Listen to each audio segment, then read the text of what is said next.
ఉష్ణోగ్రతలు పెరిగితే dengue విజృంభిస్తుందట. Temperature పెరిగే కొద్దీ డెంగ్యూ ఇంకా విపరీతంగా పెరుగుతుందట. బేసిక్గా మనం ఇది వానాకాలం సీజన్లో ఈ డెంగ్యూ కేసులు ఎక్కువగా చూస్తూ ఉంటాం.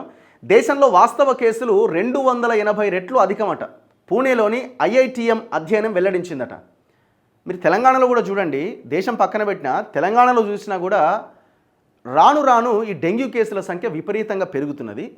డెంగ్యూ ద్వారా చనిపోయిన వాళ్ళ సంఖ్య కూడా విపరీతంగా పెరుగుతున్నది.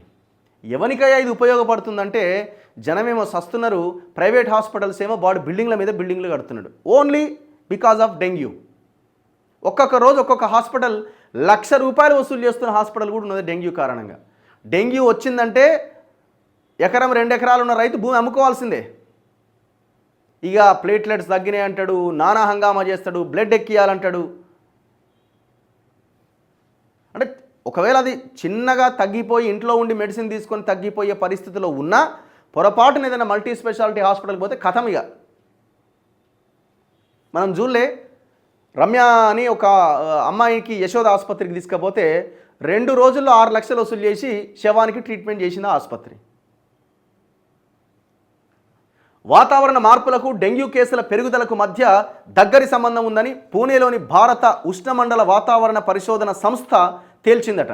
ఉష్ణోగ్రతలు పెరిగే కొద్దీ డెంగ్యూ కేసులు అధికమవుతుంటాయట. దోమల ద్వారా సంక్రమించే వ్యాధుల్లో ప్రమాదకరమైంది డెంగ్యూ. ప్రపంచవ్యాప్తంగా నమోదవుతున్న కేసుల్లో 3వ వంతు కేసులు భారత్లోనే ఉన్నాయట. ఈ క్రమంలో జరిగిన ఈ కీలక అధ్యయనం నివేదిక మంగళవారం విడుదలైంది. సైంటిఫిక్ రిపోర్ట్స్ జర్నల్లో ప్రచురితమైంది. పూణేలో ఉష్ణోగ్రతల ఆధారంగా ఈ అధ్యయనం నిర్వహించారు.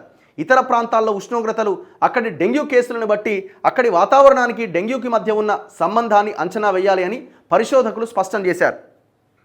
ఆర్టిఫిషియల్ ఇంటెలిజెన్స్, మిషన్ లెర్నింగ్ విధానంలో ఈ బృందం అధ్యయనం చేసిందట. సో ఈ అధ్యయనంలో తేలిన విషయం ఏంటి అంటే టెంపరేచర్స్ పెరిగే కొద్దీ డెంగ్యూ కేసులు కూడా విపరీతంగా పెరుగుతున్నాయట.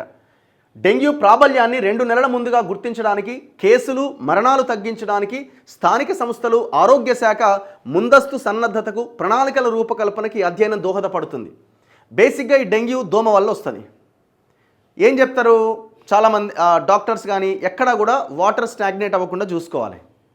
మన ఇంట్లో కుండల్లోనో అక్కడ ఇక్కడ వాటర్ స్టాగ్నేట్ అయితే దోమలు పెరిగి మధ్యాహ్నం సమయంలో ఈ దోమలు కరుస్తాయి, వాళ్ళకి డెంగ్యూ వస్తుంది.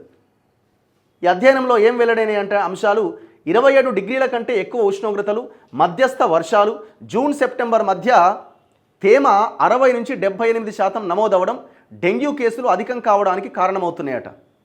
పూణేలో వర్షాకాలంలో సగటు ఉష్ణోగ్రత 27 నుంచి 35 డిగ్రీల సెల్సియస్ వరకు ఉంటుంది. ఈ ఉష్ణోగ్రత డెంగ్యూ దోమల వ్యాప్తికి అనుకూలమైందట.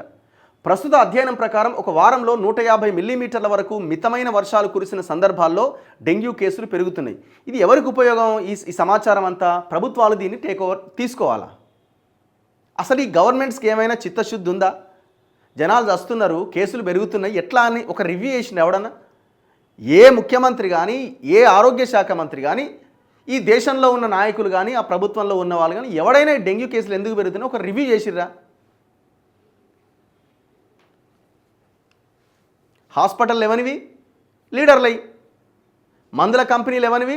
లీడర్లై.